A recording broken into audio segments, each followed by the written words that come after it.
I'm curious what it felt like when you got fresh off the boat. Was that a crazy transition to go from so much auditioning and acting classes and trying to get parts to actually having a steady job? Yeah, I mean, it was overwhelming. How did you sort of make the transition to? I didn't do a very good job with the transition. I didn't, like I said, I'm psyched about acting. I love doing acting, and I grew up in the theater. Yeah. And in the theater, you don't have to worry about ratings. I mean, maybe the producers, they're trying to get a return on their investment, stuff like that.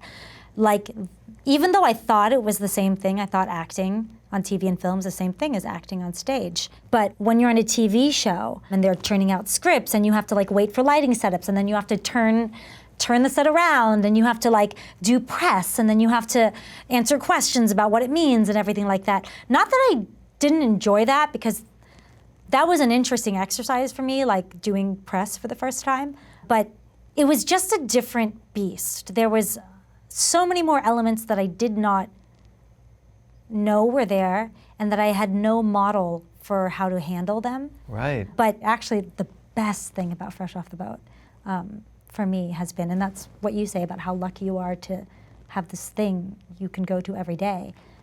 That's the best thing, is that I get to act every day. It's like I get to do not just the thing I love the most, but sometimes I feel like it's like going to the gym. It's exercising these different muscles. I've just discovered so many things about myself and how I work and how I best work and what's the best way to facilitate my character, what's the best way to keep my endurance so that like take one of the first hour of the day has the same energy as the last. Right, right? sure, Because yeah. you have to conserve your energy because the days are long.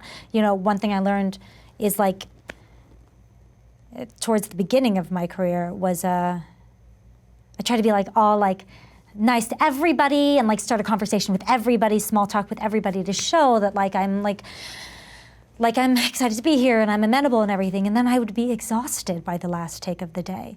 And I learned that it's okay to just be quiet and professional and respectful and relax and just conserve your energy so that you have it for the character, because that's your oath of integrity. You have to do right by the character.